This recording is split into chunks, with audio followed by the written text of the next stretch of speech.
Detective Jake Rodriguez stepped off the plane at London Heathrow Airport, his black duffel bag slung over his shoulder.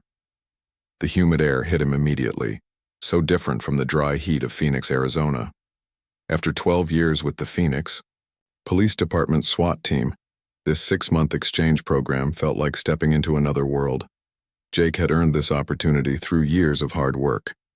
His record was impressive: dozens of successful operations, commendations for bravery, and a reputation for getting things done. But lately, things back home had gotten complicated. His last operation had gone sideways when he'd used what his captain called excessive force during a routine arrest. The suspect had gotten mouthy, and Jake had responded the way he always did, with authority and strength. "You need to learn there are other ways to handle situations," his captain had told him during their last meeting. This exchange program in London might teach you something about different approaches to policing. Jake had laughed it off at the time. What could the British teach him about real police work? He'd seen their officers, many didn't even carry guns. How were they supposed to handle serious criminals? Now, sitting in the back of a taxi crawling through London traffic, Jake wondered what he'd gotten himself into. The driver was chatting about the weather, the royal family, and something about tea time. Jake nodded politely, but his mind was elsewhere. He missed his team, his routine, and the respect he commanded on the streets of Phoenix. The Metropolitan Police Headquarters was nothing like what he'd expected. Instead of the harsh concrete and steel he was used to, the building had character and history. Officers moved with purpose, but without the aggressive energy he was accustomed to. Everyone seemed polite. Inspector William Hayes greeted him in the lobby. The man was tall, thin, and spoke with an accent that reminded Jake of those old movies his grandmother used to watch. "Welcome to London, Detective Rodriguez. We're quite excited to have you join our firearms unit." During the briefing, Jake learned about British policing methods. They talked about community engagement, de-escalation techniques, and something they called policing by consent. It all sounded soft to Jake. Where he came from, respect came through strength. Criminals understood one language: force. "Things work differently here," Inspector Hayes explained, showing him around the equipment room. "We find that patience and proper communication often achieve better results than aggressive tactics." Jake nodded but remained skeptical. He'd been dealing with drug dealers, gang members, and armed criminals for over a decade. Pretty words and gentle approaches didn't work with people who had nothing to lose. His temporary partner, Sergeant Tom Fletcher, seemed decent enough. The man had 15 years of experience and had worked with American officers before. "Don't worry about fitting in immediately," Tom said as they finished the first day. "Just keep an open mind. You might be surprised what you learn here." That night, alone in his small London apartment, Jake stared out at the unfamiliar streets. 6 months suddenly felt like a very long time. 3 weeks into his London assignment, Jake still felt like a fish out of water. Every day brought new frustrations. The British officers moved too slowly for his liking. They spent too much time talking and not enough time acting. When they responded to calls, they seemed more interested in having conversations with suspects than taking control of situations. "Back home, we'd have this wrapped up in 5 minutes," Jake muttered to Tom, after watching a domestic dispute take nearly an hour to resolve through what the British called community policing. Tom just smiled. "Sometimes the quick way isn't the best way, mate." Jake's patience was wearing thin. The other officers were friendly enough, but he could sense they thought his methods were too harsh. During training exercises, they kept emphasizing restraint and communication. It felt like they were treating him like a rookie instead of a veteran with 12 years of experience. Everything changed when Inspector Hayes called him into the office on a Tuesday morning. "We've got a special assignment for you, Jake. There's a state visit happening next week. The Prime Minister is hosting several world leaders at Buckingham Palace. We need extra security support." Jake's eyes lit up. Finally, some real action. "What's the threat level?" "Medium to high. We're working with the Palace Guard, armed response units, and several international security teams. It's good experience for understanding how we handle major events." The briefing took place in a room filled with serious-looking officers from different units. Jake learned about security protocols, radio codes, and something called the Queen's Regulations. The British took their royal family seriously, more seriously than Jake had expected. Remember, the briefing officer emphasized, the Palace Guard are active military personnel. They're not just for show. These men are trained soldiers who've served in Afghanistan, Iraq, and other combat zones. They deserve the same respect you'd give any fellow officer. Jake nodded, but privately he remained skeptical. He'd seen the guards during tourist visits, standing perfectly still in their red uniforms and funny hats. They looked more like statues than soldiers. On the day of the assignment, Jake was positioned near the main palace entrance. The ceremony was impressive, he had to admit. The precision, the pageantry, the crowds of tourists taking pictures. But, as he watched the guards standing motionless at their posts, his old frustrations began to surface. One guard in particular caught his attention. The young man couldn't be more than 25, standing perfectly straight in his red tunic and bearskin hat. Jake watched him for nearly an hour. Not once did the guard move, speak, or even acknowledge the hundreds of people taking his picture. How can you just stand there like a robot? Jake thought to himself. It reminded him of everything that annoyed him about this assignment. The formality, the rigid protocols, the refusal to adapt to real-world situations. As the day wore on, Jake found himself fixated on this particular guard. Tourists would wave, children would try to make him smile, and other officers would walk past. But the guard remained perfectly still. To Jake, it looked like arrogance, like the guard thought he was too good to acknowledge other people. During a brief break, Jake approached the guard's position. "Hot day, isn't it?" he said casually. No response. Jake tried again. "I'm with the Met Police, American exchange officer." Still nothing. Other officers nearby noticed Jake's attempt at conversation and shook their heads slightly. But Jake was too focused on what he saw as disrespect to notice their warnings. His face was getting red, and that familiar anger was building in his chest.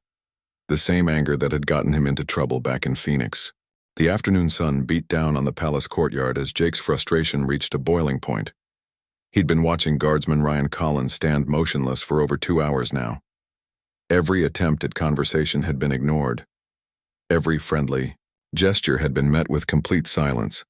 To Jake, this wasn't professionalism, it was pure disrespect. Back in Phoenix, when someone ignored a police officer, it usually meant trouble. It meant they thought they were above the law, above authority.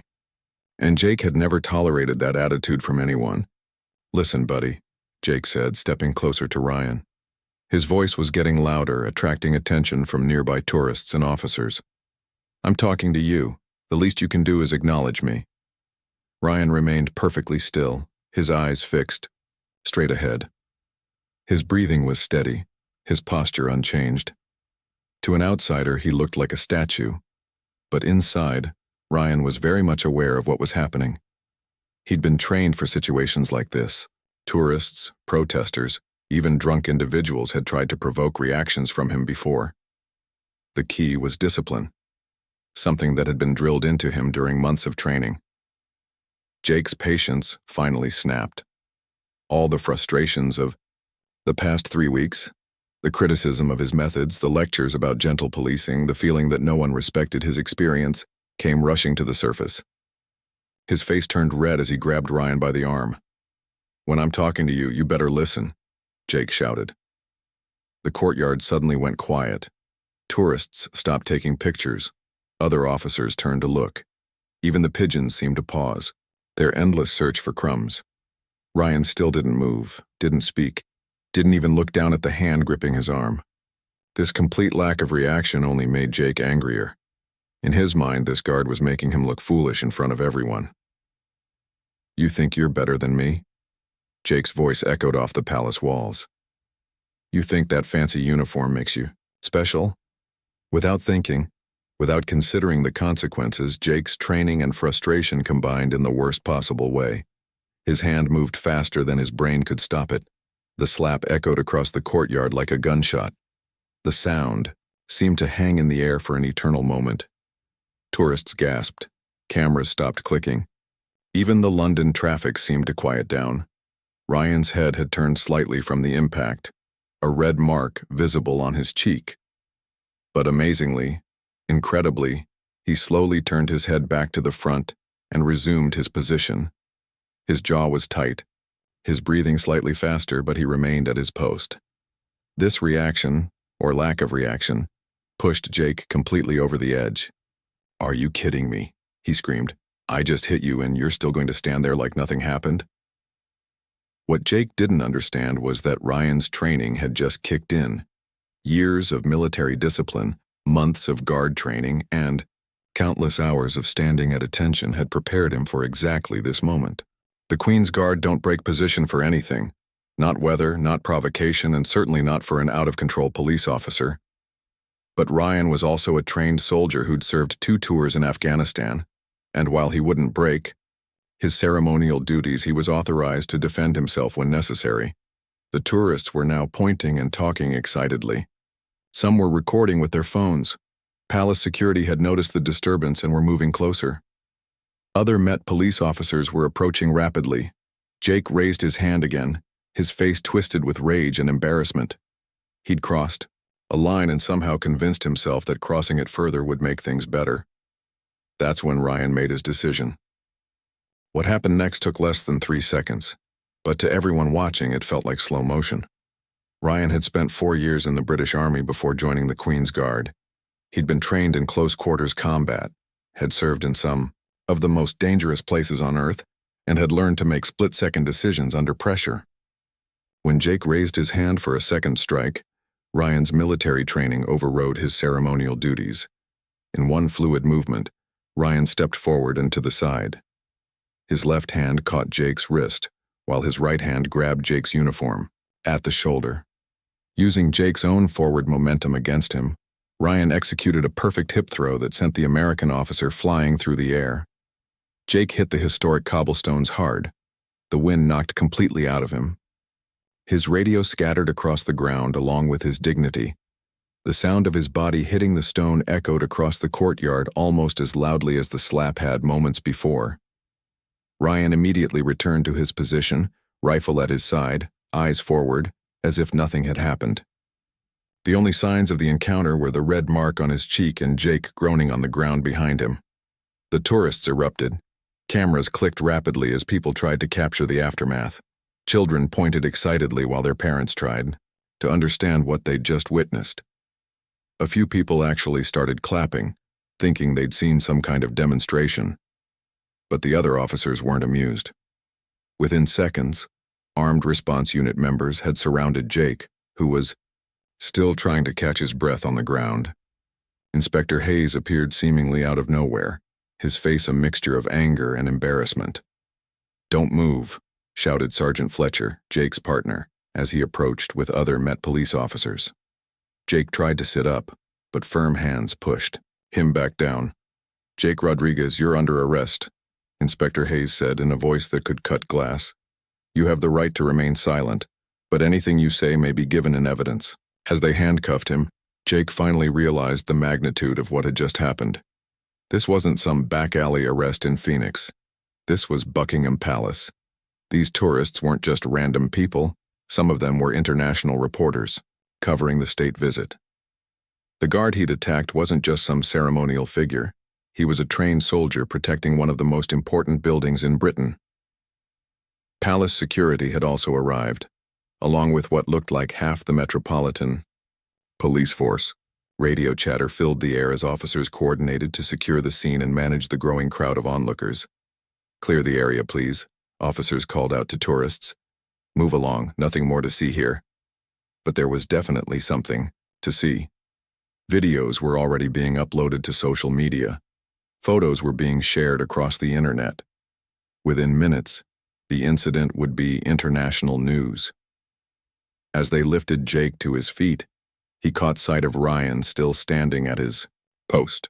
The guard's face showed no emotion, no satisfaction, no anger. He simply stood there doing his job as if nothing had happened. "How?" Jake mumbled, still trying to process what had occurred. "27 months in Afghanistan," Sergeant Fletcher said quietly as they walked Jake toward a police van. "3 tours with the parachute regiment before joining the Guard. These aren't toy soldiers, Jake. They're some of the most highly trained military personnel in the world." Jake's legs felt weak as the reality sunk in. He'd not only assaulted a member of the Queen's Guard at Buckingham Palace, he'd done it in front of hundreds of witnesses during a state visit while representing American law enforcement abroad. The police van doors slammed shut, and Jake found himself alone with his thoughts for the first time since arriving in London. Through the small window, he could see Ryan still standing perfectly at attention, as if the most embarrassing moment of Jake's career had never happened at all. The holding cell at New Scotland Yard was nothing like the ones Jake was used to back home.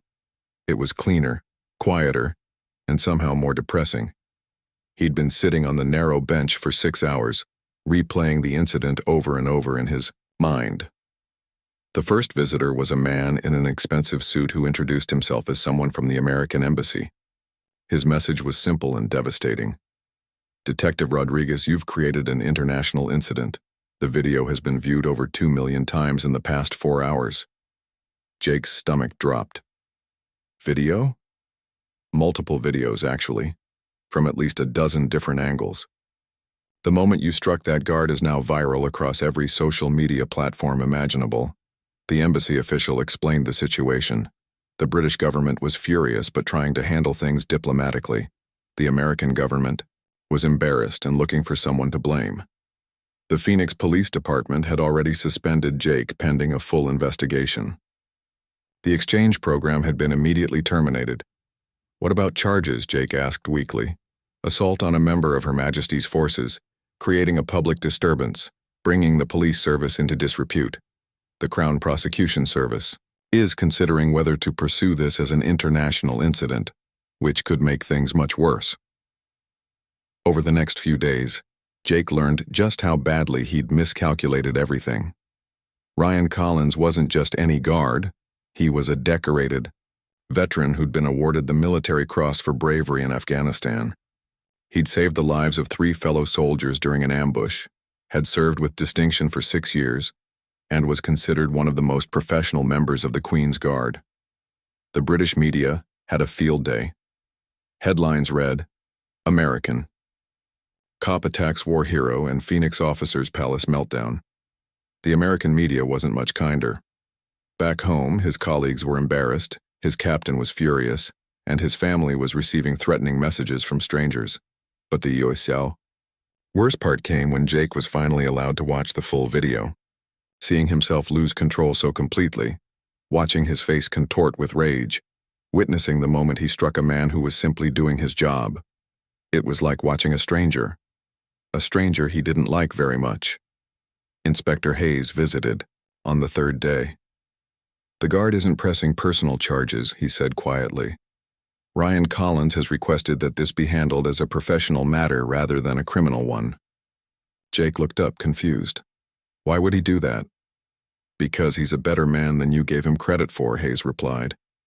He said, and I quote, "Everyone has bad days. I'd rather this officer get help than ruin his entire life." The final blow came when Jake's lawyer explained the plea agreement.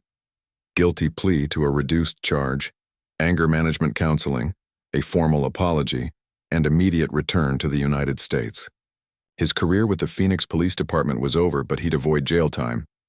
On his last day in London, Jake did something he never thought he'd do. He asked to meet with Ryan Collins. They met in a small room at the police station. Ryan was in civilian clothes, jeans and a simple sweater.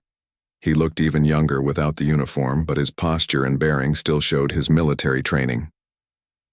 "I want to apologize," Jake said, struggling with the words. "Not because my lawyer told me to, but because I was completely wrong." Ryan nodded quietly. "I accept your apology. Can I ask you something? Why didn't you fight back immediately? Why did you let me hit you?" "Because that's not what guards do," Ryan explained simply. "Our job is to protect the palace and maintain dignity, no matter what happens. Breaking position because someone's having a bad day would mean I'm not doing my job properly. But you did fight back eventually. Only when it became clear you weren't going to stop. I'm trained to defend myself and others, but only when absolutely necessary. Jake sat quietly for a moment, understanding finally dawning. You showed more restraint in 30 seconds than I've shown in my entire career. On the plane back to Phoenix, Jake stared out the window at the clouds below. His career was over. His reputation was destroyed and he'd become an international embarrassment. But for the first time in years, he was thinking clearly about who he wanted to be. The young man in the red uniform had taught him more about real strength in 3 seconds than 12 years of aggressive policing had taught him about anything. Real strength wasn't about dominance or force. Real strength was about discipline, professionalism, and knowing when not to use the power you possessed. Jake had a lot of work to do on himself. But at least now he knew where to start.